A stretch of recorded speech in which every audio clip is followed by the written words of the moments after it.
All right, and happy Friday. Welcome, everyone. It's good to see you all on kind of a rainy, wet day today. This is our bi-weekly Eastside Wrap meeting where we discuss the impact of homelessness on the east side of Santa Barbara. I'm Landon, the program director at SB Act, and this is a partnership with the city of Santa Barbara as a part of our broader South County efforts to address homelessness. So I'm joined by Barbara Anderson from the city administrator's office, as well as some other city staff who will be speaking today. I think we may have one new face, maybe two. So maybe if you all could introduce yourselves in the chat window, that would be really helpful so people know who everyone is. Um, and then we're going to go ahead and start with just a couple of general announcements before we get to hearing from our community members. So number one is just noting our upcoming schedule. So let me put this up on the screen. Okay, so the next kind of event that we're making sure everybody's aware of will be we are having an all-call meeting. So as I mentioned at the top of this meeting, this group is a part of a broader South County coalition working to address homelessness throughout the region. And so we are working on these 3-year strategic plan goals with the cities of Santa Barbara, Goleta, Carpinteria, and county staff as well, along with all of our different homeless services providers. So we have these open community meetings to talk about all these different issues. We really want community members to be informed about what's going on throughout the whole region and not just in individual neighborhoods. And it's also a way for community members to find out ways you can support as well. We really want everyone to be involved. So our meeting will be on Tuesday the 30th, so coming up pretty quickly here, at the Goleta Community Center Auditorium. And there is an RSVP link that I'm going to put in the chat window. And we encourage you all to join us. Bring your lunch and just come for a good discussion about kind of how we can all band together to address homelessness impacts. And then in terms of the East Side Wrap, our next meeting will be, as it usually is, in 2 weeks at 10 a.m. So we'll be back on Zoom then. Um, I believe those are all of my general updates. I did want to turn it over really briefly, just to Barbara, not to put you on the spot, but because we did get to talk some about Path last week, we have some new faces. So I wondered if you could just share the city's update, and then we'll go to Liz to share a little bit about what their staff is doing. Yeah, we're still in the process of property acquisition. So we've agreed on purchase price between the city of Santa Barbara and PATH. But that purchasing agreement needs to go to our city council for approval. And then there's a condition on the covenant that only a nonprofit shelter provider can purchase the property. So we actually need to go to the county board of supervisors to get and request a change in those conditions that a local municipal government can be the acquisition partner. So it's going to take some time for us to get through that process. We're trying to fast track it as much as we can. In the meantime, the county, myself, Cottage, and City of Goleta have been in conversations about interim service provision. We have not identified a service provider at this time. So I think we're going to be connecting again as soon as next week to further that discussion, determine the process. I think it might be a letter of intent for the interim service provision that we would like to just start on December 1st so that there's 30 days crossover between when PATH staff will transition at the end of December and when this interim service provider will step in to just make sure that there's continuity of care for the clients that are currently at the shelter. And then after about 6 to 8 months, we would put out a formal RFP for a longer term service provider at the facility. So I just want everyone to know that our objective is to make sure that the clients that are currently being served do not experience any sort of a gap in care, that they remain in the shelter, that obviously PATH and their staff is working to make referrals as necessary and as opportunities present themselves. But we just want to make sure that no one returns to experiencing homelessness for those folks that are currently there. So we are working as quickly as we can. We have several service providers that have expressed interest. So we are in a good place that people want to seize the opportunity. And It's going to be a little while before, we are in a place to accept new referrals at PATH. But I will say, again, our goal right now is to make sure that we're managing the interim as quickly as we can and as best as we can, and then communicating with you all regularly about those steps moving forward. So thank you, Barbara. And there was a question in the chat. I'm not sure if the broader context is what you're asking about, Natasha, but the PATH organization will be ceasing operations in the city of Santa Barbara. Yeah, Um, I understood that. I okay. thought that Path already owned the building, and now I'm confused about what you were saying, Barbara, about the ownership, if you can explain that. Actually, PATH came to the city of Santa Barbara when they were interested in leaving the area and terminating their service provision here. And so presented the opportunity for us, the city of Santa Barbara, to acquire that property from PATH. So we have agreed on a purchase price at this point for that facility. Okay, so this was the property that the city owned that sold to Path that Path is selling back to the city. Yes, and that was part of the negotiations. There was a lot of support provided to PATH to initially purchase that property. Yes, there was. And so that was taken into consideration as well. Yeah. Okay, Hmm. thank you. That was what I was confused about. Tasha, I will say, I knew some of the history, but having those details was an educational opportunity for me as well. I'd like to be And educated there's in some of that, please. Yes, and there's a covenant. So it's deed restricted, Mhm. be an emergency shelter and provide shelter for unhoused in the city of Santa Barbara. So that was another part of us, looking at, and I think PATH working with potential agencies that could acquire that property. Okay, thank you. Is a hand raised from Jose?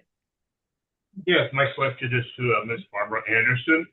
I spoke with a business owner there on Milpa Street that I've known for a few years, and I asked him if the city does purchase the building, the PAP building, and my question was, well, if somebody wants to open up a commercial business, like let's say for instance, like an auto shop or some kind of an industrial type of business, can that you know can that process take place? And what this business owner said, no, that building is specifically for shelter only. No outside entity could purchase that building or lease that building for any kind of commercial use. So I just want that to be clarified if this is true or not. Yes, Thank you. well, I just said that, Jose. I think it's till 2050, but it's deed restricted to only be used for that purpose. So no, the city can't make it an auto shop or anything else. Yeah.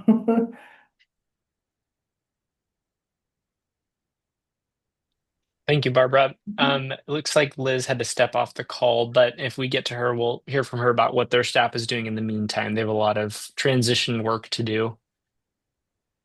Um, we've had some conversation on this call also recently about vehicular homelessness, and especially around the Santa Barbara Junior High, Providence School area. We also know that there's concerns about the area on Cassique, near the underpass. And so invited some members of the Safe Parking Surf team to be here just to talk about some of their updates from the East Side. After this, we will go to community members for all your questions and concerns, but I want to give it to the Safe Parking or the Surf team first. Thanks, Landon. And happy Friday, everyone. And so I'm Cassie, I'm the Safe Parking Program Director. And we also have Omar, our Surf Program Manager here.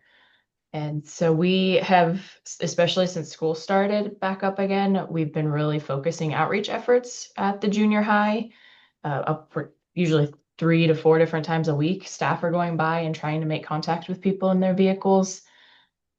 Unfortunately, that hasn't been the most fruitful. Folks aren't super open to engaging that are staying there. So we're going to keep trying. We're going at all different hours of the day. We're scheduling a late evening, like 7, 8 o'clock at night outreach to try and catch more folks who are settling in for the night and hopefully be able to have a bit more of a meaningful conversation with them at that time. We have been successful in the past, and over the past year, we've housed over 20 people from that street. So we have seen success. So we're going to keep continuing our efforts and hopefully be able to see success with these newer folks. Thank you, Cassie. For anybody who's new in this world, too, 21 people getting housed is nothing to scoff at. So, really big props to the team, and we're grateful for their work securing the funding to be able to do this project as well. So, let's go ahead and open it up for community members. Any questions or concerns related to the East Side?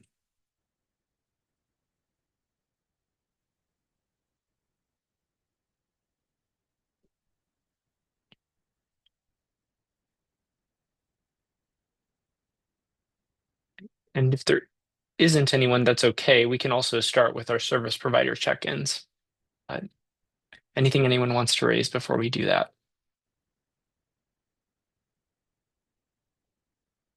All right, we'll go ahead and start going around to service providers. Community members, if you do have questions or anything you want to raise, please feel free to jump in as we're going around. So, can we start with the CityNet team? I see Al join the call if you're able to speak. Yes, good morning, everyone. Yeah, so our team's been providing our usual outreach on the weekends. We have been putting a focus on the Milpas, but most of all, a lot of in that East Sider area, the ball field, the Caprio ball field. We've been identifying some new and old faces. There are some vehicles out there. As well that we're trying to engage, and we definitely connect with Cassie's team if if there's any support or previous engagement with them. So any history always helps us to kind of fast forward the process. Um, so we have noticed, a little bit of an uptick, but like I said, the engagement is happening and from the outreach is being provided from multiple resources. So um, we have had one individual that we're actually working on getting into shelter this week that is familiar with the East Side area, that has a long history. So that is a win for us. Our team will be out this weekend all throughout. They will be in the East Side Cacique area, under the underpasses and the beachfront waterfront all throughout the weekend. So please reach out to me if there's any specific direct support or services that are needed. And that's all I got today. Thank you, Al. I will pull up the CityNet hotline to put in the chat window as well. That can be used on the evenings and weekends. Let's go to Andrew with code enforcement. Thanks, Landon. Yeah, from the code enforcement perspective, a lot of this kind of last week for us, we've been focusing in on the creeks, just with this little shot of weather that we've had. We start to want to think about, who might be down there or the environmental impacts of the waste and whatnot. So putting a lot of effort in there. The Cacique Footbridge area, Cacique and Soledad, definitely been seeing an increase in activity there. Mostly a lot of waste and trash and litter that we're working with our creeks contractor to clean up. Not necessarily like establishing encampments or anything like that, but just sort of dealing with those issues of people kind of hanging out or loitering and creating a mess. Otherwise, we've been working up and down the train tracks a lot. We see some movement there, as well as the waterfront, like everyone's mentioned, around the Carrillo ball field. That's still a priority region for us there. A few tough individuals that have encampments that they are quick to reestablish if they are cleaned up or addressed. And those are proving very challenging for us there along the beach and the bike path area. So continuing our efforts and doing what we can from an enforcement angle, but yeah, hoping that some of those individuals will eventually accept some outreach services. So, but all in all, it's a lot of movement and things like that with the weather. Areas have kind of cleared and people change their locations. So as we dry out again here over the weekend, we'll be looking for where maybe some people have settled, but nothing nothing major to report beyond that. Thank you, Andrew. The weather, I wanted to note on that as well. Liz from PATH had to step away to deal with an urgent situation, but she let me know that they had 5 rain beds filled last night. So just a reminder to everybody that people are moving around during the wet days and weird weather days and during construction. So please keep reporting where people are to help our outreach teams to find them. All right, can we go to Lieutenant Beltran? Yeah, thanks. Well, real quick, real brief update from me. I don't really have a whole lot necessarily. We've just been focusing we're continuing our enforcement efforts down by the junior high and the Quarantina area and everything else. And the train tracks have been a big thing for us for a few months now. But definitely, like Al mentioned, the ball fields, Cabrillo ball fields, we've been getting a lot of complaints about a lot of people congregating there and creating a lot of trash and encampment stuff. So more so at night, we've been going there during the day, but at night we've been doing a lot more enforcement because at night there's more of they're not just hanging out, they're there and they're drinking and smoking and doing other things that they shouldn't be doing, while other families are there trying to work out on the workout equipment and everything else. So we're trying to keep an eye on that. Otherwise, I can't think of anything else that's new to update on down in the Eastside area. Thank you, Lieutenant. Susie also mentioned in the chat window that there's been a lot of activity over by the skate park area. Looks like Andrew responded. Thank you. Let's go to Suzette with the rescue mission. Yeah, hello everybody. We've been also affected by the rain these last few days. We have already existing long waiting lists every night, and a lot of people that have been sleeping in the sidewalks in front of our facility across the street in the near neighborhood have asked to sleep in our courtyard, and we've been allowing that the last 2 nights as long as it doesn't show a lot of conflict, but it's hard to regulate outside of the rescue mission, and we have minimum staffing. So we've been trying to find alternative solutions for the people that we can't offer beds to every night, but those seem to be non-existent or slim pickings. I was hoping somebody could tell me a little bit more about these warming centers that open, as I've understood, when it's 35 degrees or a 50% chance of rain. I'm new in town, so could someone tell me about that? Yeah, Linda, do you want to speak to that? Because the season doesn't start until November, right? Yeah. Yeah, usually it's November 15th through March 15th and it all is contingent on A, the county having funding each year to do it. And then B, being able to find enough faith communities that are able to open their space. So they rotate from church to church throughout Santa Barbara during that season. This was last year's flyer.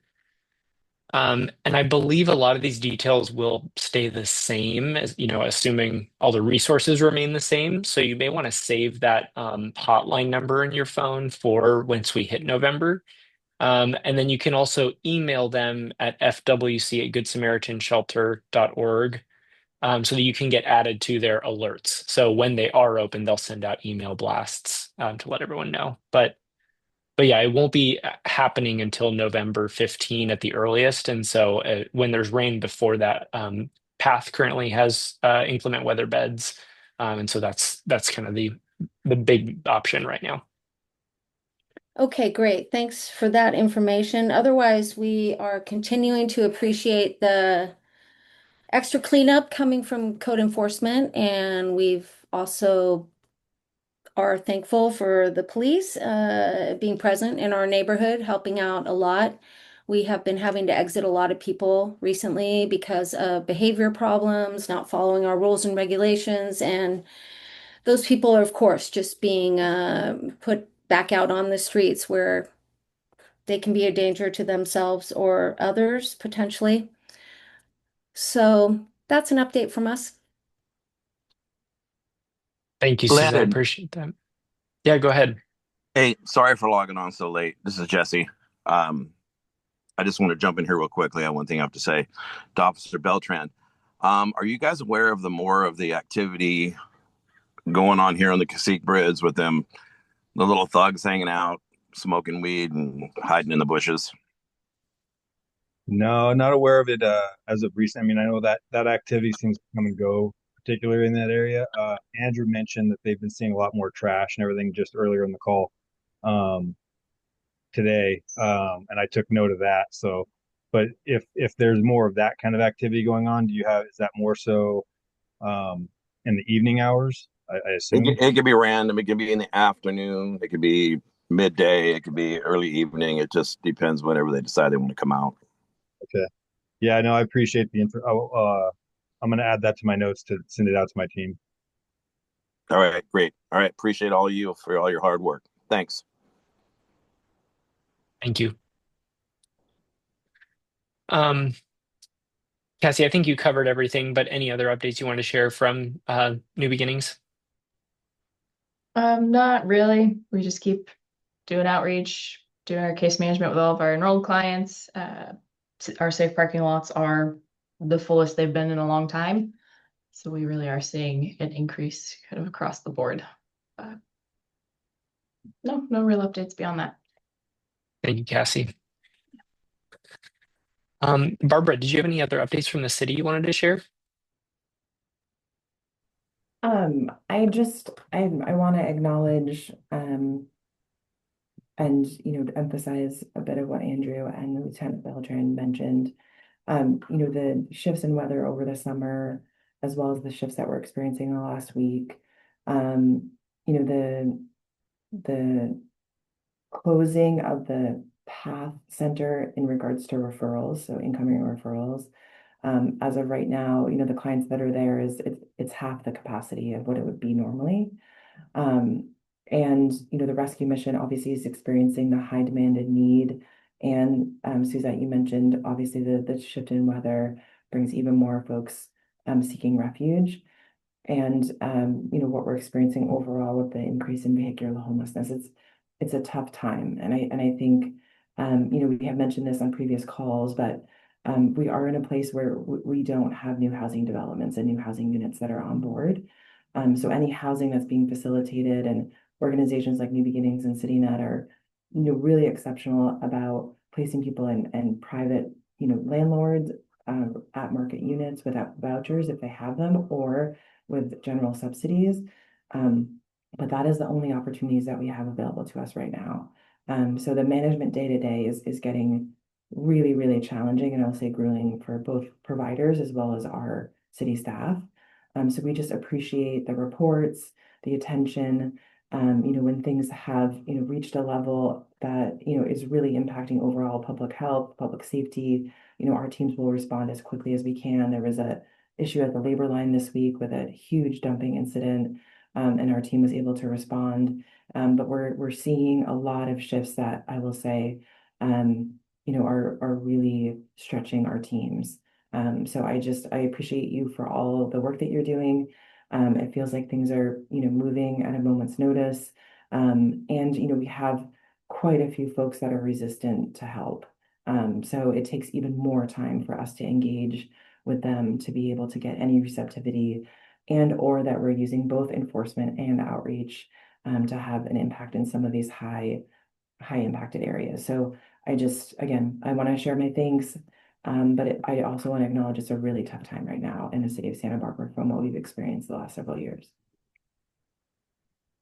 No, I feel you. I feel you, Barbara. And just to jump on something positive, actually, one individual we've been working with in the area for over 6, 7 months. He would accept water from us like periodically. That's it. Like a lot of times, he would even give me like a mad dog face, and all I try to do is smile and show love. And literally on Wednesday, we went out there. We were doing a walk. I happened to be with them. And at first, we initially walked. He accepted some water, like always. But then we walked one way. On the way back, he asked us if we had any socks. And then we engaged. And he literally told me, I'm tired. I'm tired of going through this. He was like, I got offered a job at the car wash, And he was like, I didn't go because I didn't have any pants or shoes. Like I have these shorts that you see me on right now. I felt too embarrassed to go there because of this. And I'm like, so are you telling you need some pants and some shoes? He's like, yeah. I was like, what size do you wear? He was like a 32 to 34. And I'm like, what size shoes? Size 10. I'm like, I happen to know someone that fits those same exact sizes. So let me go get this donor and get these clothes for you. And we literally half an hour later we left, got the clothes, came back, got him, two pairs of good jeans and then a pair of boots and a pair of regular shoes, whatever he wanted to use during work. And Thursday he went over there, so he's going to be starting next week.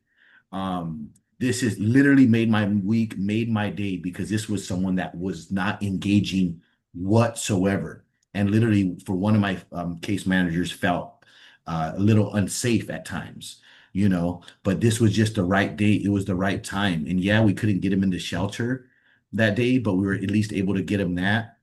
Next thing, I have another donor that's thinking of paying for his monthly like gold gym membership, something so he can take a shower before he goes to work, right? He's sleeping in a little tent right now, and my main thing is like, hey, let's keep it clean, let's keep it organized. I don't want to get you, we can't, there's not a shelter right now for you right now available, but let's keep this. So trying to keep that momentum. So I just wanted to share that with everyone because it was a huge win. And it was just following on what Barbara's talking about. There's a lot of individuals that are resistant. This person was highly resistant for over 6, 7 months. And it literally just, we took that one time and, we enrolled them, got them the close, and we're working on them now. So they do turn over. We don't know when, but like I've always said, it's about the time when they finally say, I'm ready. We have to be ready. So at least where we were ready for this time for some clothes and some shoes, you know what I mean? But I just wanted to share that with you guys. There is a light at the end, and it's our job to still be that light, during the struggle. Thank you, Al. Thanks for saying that. I know it takes that much more of your time, and we just really appreciate your continued commitment and everyone here in doing that. So thank you so much. And I'm going to put in the chat window. I know I'm a broken record about SB Connect, but please do use it because that helps teams like Al's team or Cassie's team to be able to have those points of connection where they can talk to the individual and maybe they'll find out that one thing that the individual actually is really going to be motivating them to take more steps. So please, all community members, help us by identifying where people are. All right. Anything else while we're all together?